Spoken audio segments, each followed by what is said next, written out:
사랑하는 성도 여러분, 오늘도 말씀해 주신 은혜 가운데 거하는 우리 모두가 될 수 있기를 소원합니다. 오늘 말씀은 시편 37편 1절에서 22절의 말씀인데요. 어제 그 36편의 말씀은 그 악인들에 대해서 탄식하는 내용이었다면 오늘 이 37편의 시는 악인들이 있을 때 그 악인들에 어떻게 대응할 것인가에 대한 지혜, 그것이 기록되어 있습니다. 오늘 이 말씀을 함께 읽고 묵상하도록 하겠습니다. 악인을 행하는 자들 때문에 불평하지 말며 불의를 행하는 자들을 시기하지 말지어다. 그들은 풀과 같이 속히 배임을 당할 것이며 푸른 채소같이 쇠잔할 것이미로다. 여호와를 의뢰하고 선을 행하라. 땅에 머무는 동안 그의 성실을 먹을거리로 삼을지어다. 또 여호와를 기뻐하라. 그가 내 마음의 소원을 내게 이루어 주시리라. 내 길을 여호와께 맡기라. 그를 의지하면 그가 이루시고 내 의를 빛같이 나타내시며 내 공의를 정오의 빛같이 하시리로다. 여호와 앞에 잠잠하고 참고 기다리라. 자기 길이 형통하며 악한 꾀를 이루는 자 때문에 불평하지 말지어다. 분을 그치고 노를 버리며 불평하지 말라. 오히려 악을 만들 뿐이라. 진실로 악을 행하는 자들은 끊어질 것이나 여호와를 소망하는 자들은 땅을 차지하리로다. 잠시 후에는 악인이 없어지리니 내가 그곳을 자세히 살필지라도 없으리로다. 그러나 온유한 자들은 땅을 차지하며 풍성한 화평으로 즐거워하리로다. 악인이 의인 치기를 꾀하고 그를 향하여 그의 일을 가는도다. 그러나 주께서 그를 비웃으시리니 그의 날이 다가옴을 보심이로다.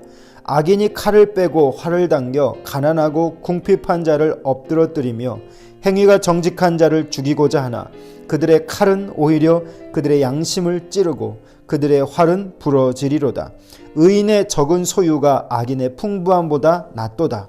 악인의 팔은 부러지나 의인은 여호와께서 붙드시는도다.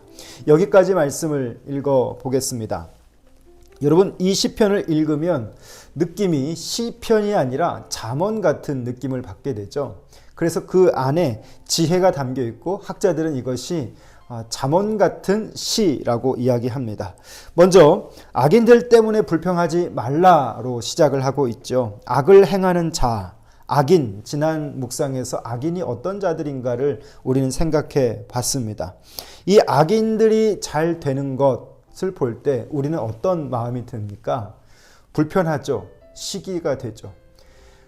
악인들이 형통하는 것이 옵션인 것 같아요. 요즘 보면 사람들의 돈 버는 소식, 부동산, 주식, 여러 가지 많은 투기들 하면서 그들이 돈 버는 소식이 세상에 가득합니다. 유튜브만 봐도 그 주식으로 돈을 벌어야만 함을, 가만히 있으면 바보가 되는 것임을 이야기하는 컨텐츠들이 참 많이 있습니다. 자, 오늘 그런 악인들의 형통, 잘됨, 그들의 돈 버는 소리, 그것 때문에 오늘 우리 안에서 일어나는 것이 무엇인가를 한번 살펴보는 시간도 되면 좋겠습니다. 악인들이 행하는 것들 때문에 오직 그 의인들이 불평하게 되어지죠. 그리고 불의를 행하는 자들, 그들의 형통 때문에 시기를 하는 모습도 있습니다. 자, 그런데 오늘 시편에서 보면 오늘 본문에서 악을 미워하라, 불평하지 말라라고 말하는데요. 이 사전적인 의미가 어떤 의미냐면요. 분노하지 마라, 흥분하지 마라 라고 이야기합니다. 두 번째 소절로 지나가 보면 시기하지 말아라 라고 하는 말이 있는데요. 열정적으로 그들의 그 무엇을 향해서 덤벼들지 말아라 라고 말합니다. 자, 그리고 나서 그 이후에 접속사가 쓰여져 있습니다. 왜 그들을 시기하거나 불평하지 말라라고 하시는가? 악을 일삼는 자들은 풀처럼 속히 시들어질 것이고 또 신선하고 푸른 채소처럼 곧 말라 버릴 것이기 때문이다 라고 말씀하고 있습니다. 자, 그리고 3절로 4절 말씀을 보게 되면 여기서 시편의 시인은 더 적극적으로 무엇을 행하라 라고 가르치고 있습니다. 이것이 참 중요할 것 같아요. 그것은 뭐냐? 첫 번째로 여호와를 신뢰하고 선을 행하라 라고 말하고 있습니다. 3절과 4절 보면 하라, 즉 신뢰하라라고 하는 말, 행하라라고 하는 말, 거하라, 간직하라, 그리고 기뻐하라. 이 명령어 하라가 참 많이 반복됩니다. 자, 이것을 어디에 방향을 향해서 해야 하는 것인가? 불평하고 악인들의 형통과 그들의 잘됨을 통해서 불평하고 시기하는 그 사람들을 향해서 오늘 그들이 무엇을 해야 하는가? 신뢰하고 행하고 거하고 간직하고 기뻐한다라고 기록합니다.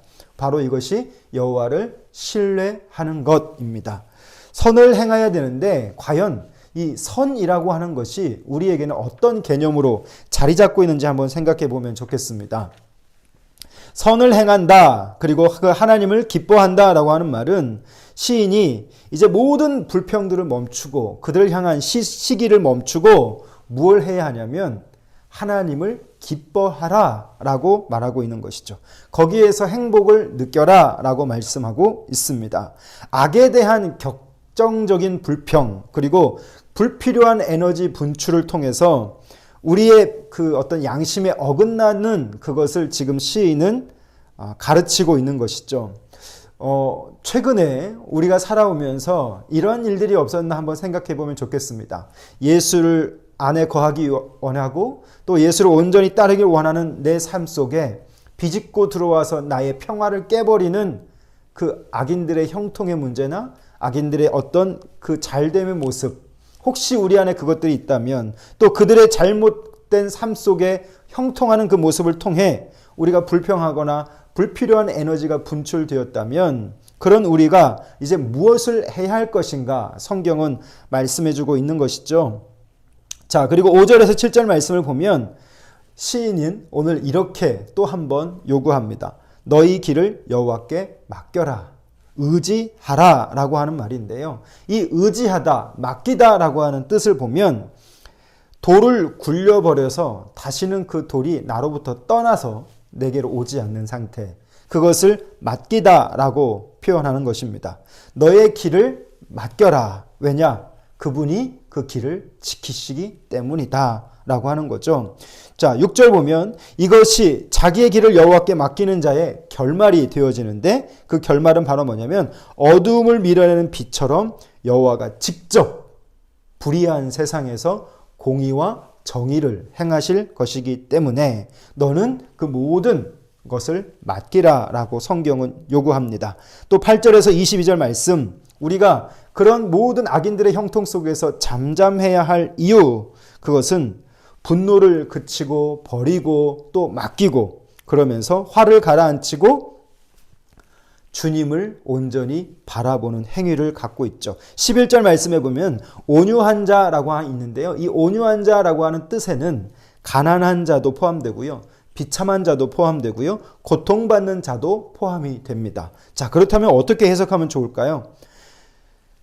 하나님의 샬롬이 누구에게 주어지는가? 온유한 자에게 주어집니다. 하나님을 따르기 위해서 그 하나님 안에서 머물고 그 하나님만을 향하는 그 자들에게, 불의함과 함께하지 않은 자들에게, 그들이 온유한 자인데 그들이 바로 샬롬의 수혜자가 된다는 거죠. 억압당하고 착취받기 쉽고 그런 삶을 살아가는 자들이 온유함을 살아가고 정의를 행하고 갈 때 하나님은 그들을 붙드셔서 하늘의 샬롬을 채우신다 말씀하고 있습니다. 정리해보면 오늘 악인들은 예나 지금이나 형통합니다. 참 그들은 잘 살고요. 또 심지어는 죽을 때도 편하게 죽는 것 같아요. 그러나 우리가 분명히 기억해야 할 것이 있습니다. 하나님으로부터 멀어지는 형통이 있습니다. 나의 잘됨이 하나님 없이 잘되는 것, 그것은 성경적으로 봤을 때 절대 잘됨이 아닌 거죠. 그들이 영영 하나님께로 돌아오지 못하게 만드는 형통이 될 수 있어요. 하나님을 생각하지 않게 하는 형통이 될 수 있고 하나님을 전혀 알지 못하게 하는 그런 성공이 될 수 있습니다. 그들을 교만하게 만들고 무례하게 만들고 그래서 그 재물로 인해서 그들은 하나님을 영영히 바라보지 못하는 그런 형통입니다.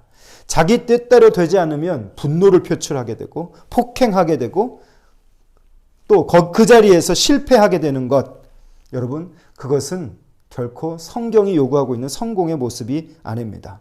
사랑하는 성도 여러분, 하나님과 불통하는 자는 형통이 아님을 꼭 기억하시길 바랍니다. 오늘 내가 하나님과 통하여져 있으면 여러분 그것이 형통의 시작이 되는 거죠. 그래서 성경이 오늘 우리에게 요구하는 것이 분명하게 있습니다. 자, 그리고 하나님을 신뢰한다는 것, 여러분 이것을 구체적으로 어떻게 정리할 수 있을까요? 하나님을 신뢰한다는 것, 맡긴다.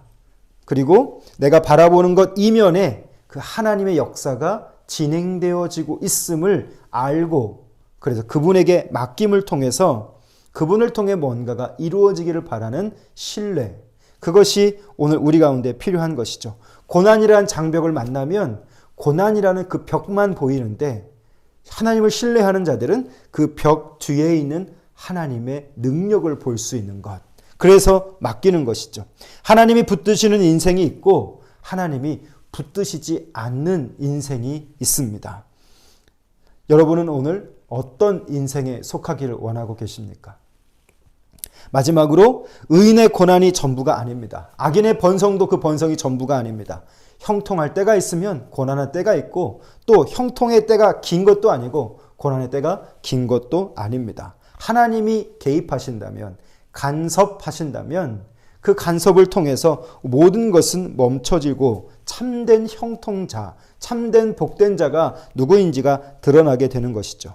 그래서 오늘 우리 그리스도인은요, 형통을 추구하는 자가 되어서는 안 됩니다. 의인의 삶을 추구하는 자가 되어야 할 줄 믿습니다.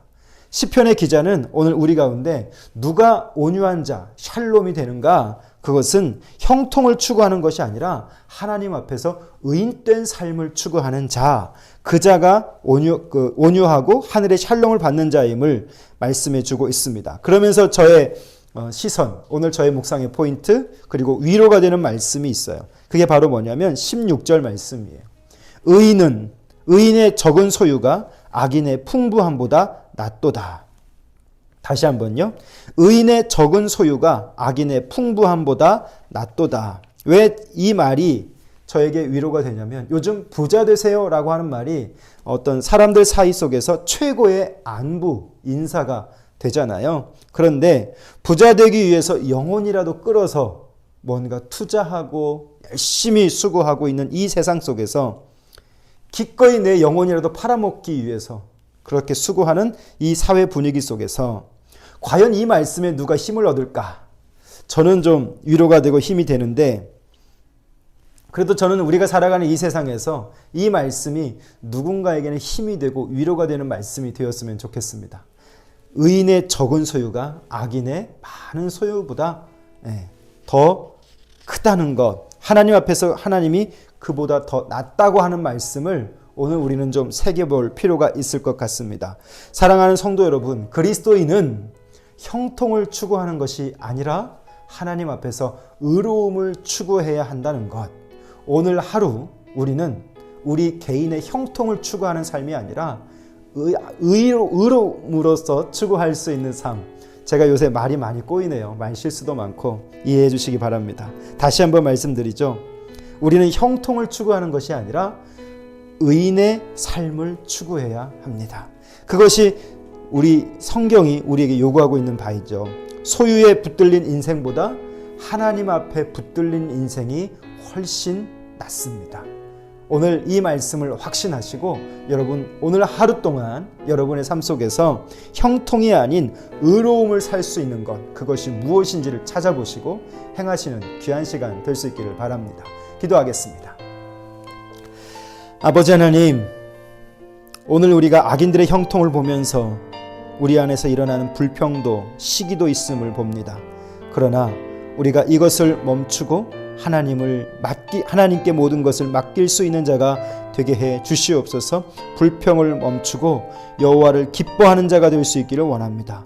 여호와 안에서 만족하며 행복을 추구할 수 있는 자가 될 수 있기를 원합니다. 세상의 염려, 나의 가야 하는 길, 많은 고민이 있지만 오늘 이 말씀 앞에서 주님께 맡기오니 주님, 그 맡겨진 자들의 길을 이끌어 가시는 하나님을 향할 수 있는 든든한 마음이, 든든한 믿음이 우리 가운데 있도록 은혜 베풀어 주시옵소서.